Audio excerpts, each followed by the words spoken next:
It was one of those nights that started out ordinary but carried a strange energy you couldn't quite name. The office party had been going on for hours, a blur of laughter, flashing lights, and too much alcohol. Everyone seemed eager to forget deadlines and disappointments, the way people do when the week's been long and the pay never feels enough. I wasn't much for parties. I stayed mostly in the corner with a glass of soda, smiling politely when someone waved, pretending to enjoy the loud music that drowned every conversation. That's when I noticed her, Lena. She wasn't just drunk, she was gone. Her usually sharp and confident self had been replaced by someone barely able to hold her balance. Her lipstick was smudged, her words slurred, and she was scrolling through her phone like she was trying to text someone but couldn't remember who. I saw her stumble once, almost knocking over a tray of glasses.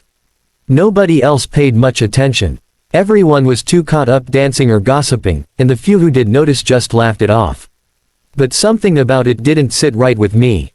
I hesitated. We weren't close. Lena worked in marketing, always in those bright clothes that made her seem like she had everything together. I was from IT, the quiet guy who fixed computers and didn't say much in meetings. But watching her sway unsteadily toward the door made me get up without thinking.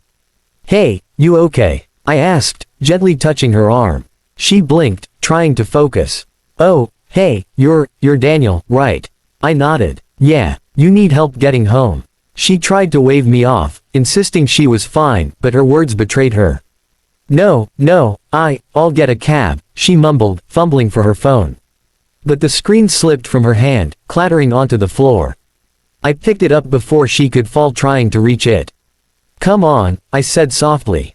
"Let me drive you. It's no trouble." She looked at me for a long second, as if trying to decide whether she could trust me. Then she nodded, slowly. "Okay, yeah, thanks." Outside, the night was cold and quiet. The laughter from the party faded as we stepped into the parking lot. The wind carried that faint smell of rain that hadn't yet fallen. I opened the passenger door for her and she climbed in, clutching her bag tightly. For the first few minutes of the drive, neither of us spoke. The hum of the car filled the silence between us. Then, out of nowhere, she said, "You ever feel like no one really knows what's going on with you?" I glanced at her. She was staring out the window, her reflection faint in the glass. "All the time," I said. She laughed, a short, broken sound. "Yeah, I figured. You're quiet. You get it." We passed a row of dimly lit shops and a few streetlights flickering weakly. She kept talking, about her job, how exhausting it was pretending to be cheerful in front of clients, how fake people at work could be. And then she mentioned him, Ryan. Her ex. "He just left one day," she said, voice trembling. "Didn't even say goodbye. Took half the stuff and disappeared." I came home to silence. Do you know what silence feels like after years of someone's voice filling it? I didn't, but I listened. I could hear the ache in her voice, the kind that sits deep inside someone for too long. I wanted to say something comforting, but I knew any words would sound hollow. We reached her building about 20 minutes later. It was an old apartment block, quiet, with a flickering yellow light above the entrance. I turned off the engine. She didn't move at first. Just stared at the dark windows above us. "You live on the third floor, right?" I asked. She nodded slowly, then frowned. "Wait, what is it?" Her eyes narrowed, fixed on one of the windows. That light wasn't on when I left. I followed her gaze. One of the apartment lights, dim but definitely on, flickered faintly through the curtains. At first, I thought maybe she'd left it by accident. But then, the curtain moved. Not a gust of wind, not a trick of the light, it moved like someone was inside. "There's someone in there," she whispered. Her voice had sobered up instantly. My heart began to race. "Are you sure?" She nodded, her face pale. "I live alone. Ryan, he doesn't have the keys anymore." I locked the car doors automatically, instincts kicking in. My mind scrambled for what to do. "Do you want me to call the police?" "No, wait, maybe I'm imagining it," she said, shaking her head. "Maybe it's just the light, or I left the TV on." But even as she said it, her voice was trembling. We sat there for a few moments, watching. And then it happened again, the shadow of someone walking past the window. My stomach dropped. This wasn't imagination. Someone was definitely inside. "Stay here," I said. "What?" "No, Daniel, don't." But I was already out of the car. My heart was pounding so hard I could feel it in my throat. I climbed the stairs quietly, each creak of the wooden steps echoing too loud in the empty hall. Her door was slightly ajar. That was the first thing that made my blood run cold. I pushed it open slowly. The smell of spilled wine and perfume mixed in the air. The living room was a mess, drawers half open, a vase shattered on the floor, papers scattered like a storm had passed through. My phone's flashlight caught a photo lying near the couch, Lena and a man, smiling at the beach. The photo was torn down the middle. I swallowed hard. I could feel eyes on me, even though the room was still. The silence was suffocating. Then, from the bedroom, came a sound, soft at first, then unmistakable.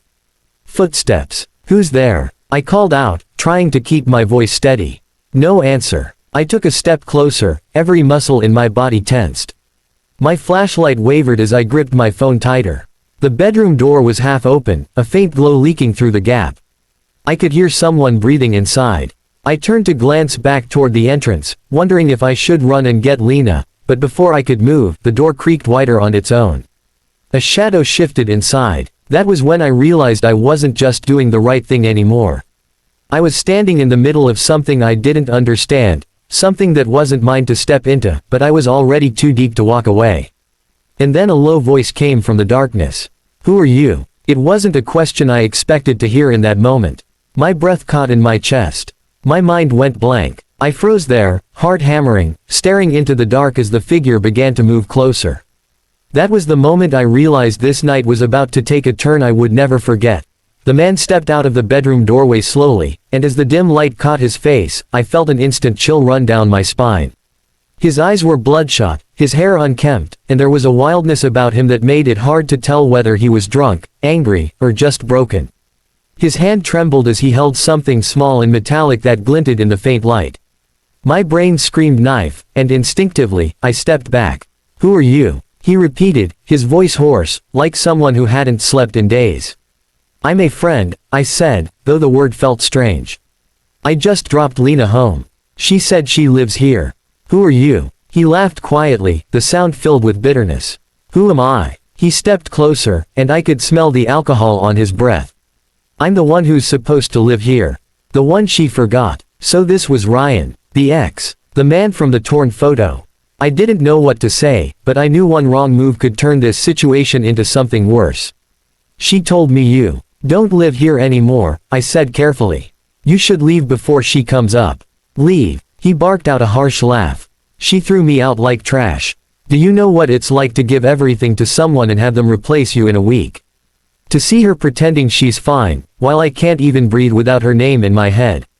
I didn't answer. I just kept watching his hands. He wasn't holding a knife, it was a keychain. But his grip was so tight his knuckles were white, and the anger in his voice was sharp enough to cut.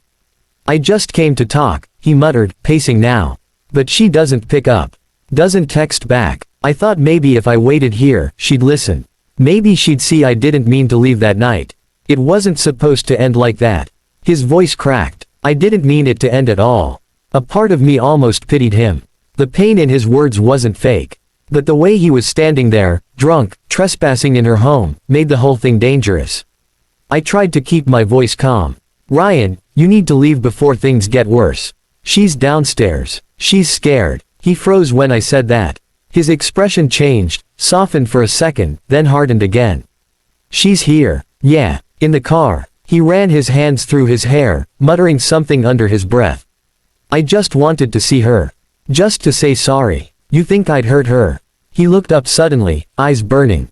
You think I'm that kind of guy? I didn't answer. The truth was, I didn't know what kind of man he was, but his trembling hands and the chaos in the apartment told their own story. I took a slow step back, trying to make space between us. Let's go outside, okay? You can talk to her there. But not here, not like this. He hesitated, staring past me, lost somewhere between regret and rage. Then, without warning, he brushed past me and stormed toward the door.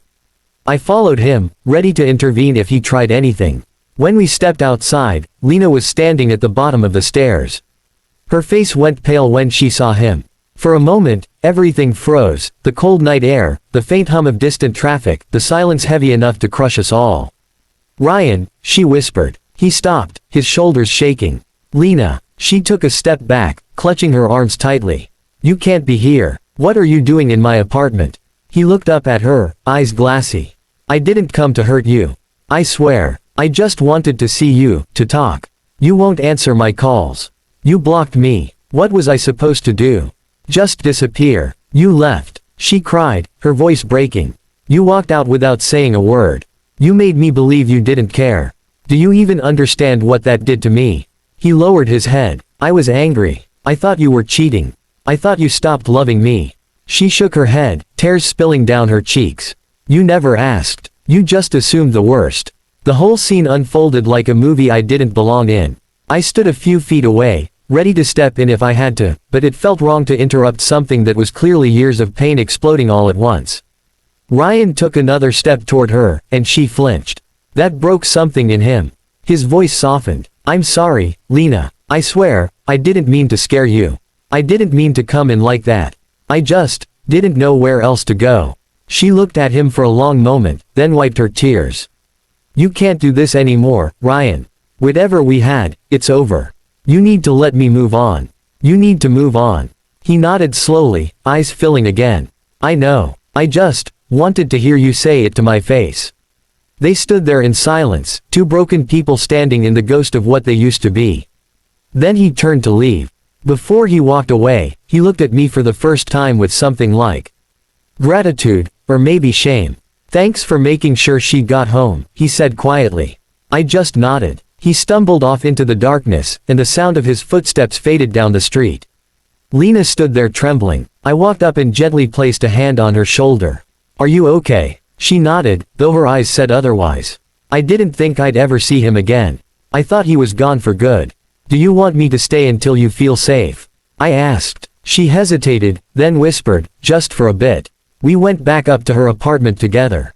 The mess looked worse now that the adrenaline had faded. I helped her pick up the broken pieces, the shattered glass, the papers, the torn photo. She sat on the couch, silent, watching me work. Then she said, almost to herself, he wasn't always like that, you know. He used to be gentle. Kind. The kind of man who'd make me coffee before work and leave notes in my bag. I don't know when that person disappeared. Sometimes love doesn't break all at once, it just erodes slowly until both people are strangers standing in the same room. I didn't tell her that, but she probably already knew. When the place looked somewhat normal again, I said, you should get some sleep. I'll head out. She looked up at me, eyes still red. Daniel, thank you, for not just leaving me there tonight. I nodded. Anyone would have done the same. But as I walked back to my car, I knew that wasn't true. Most people would have ignored it, said it wasn't their problem. I sat in the driver's seat for a long time, staring up at her window, where the light still glowed faintly. The street was empty now, silent except for the rustle of wind through the trees. I thought about how fragile everything can be, how one night, one mistake, can change the shape of someone's life forever. I thought about Lena, sitting alone in that apartment, replaying the night in her mind. And Ryan, wandering somewhere in the dark, carrying the weight of everything he'd broken. When I finally started the car, I felt something shift inside me.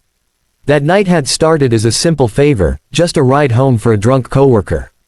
But it had turned into something far heavier, a glimpse into how close love and destruction can sit side by side, waiting for the wrong moment to collide. I drove away slowly, watching her building shrink in the rearview mirror. And though I told myself I'd forget about it by morning, deep down I knew I wouldn't. Some nights don't fade. They just stay with you, quiet reminders that doing the right thing sometimes means walking into someone else's storm, hoping you can help them find their way out before it's too late.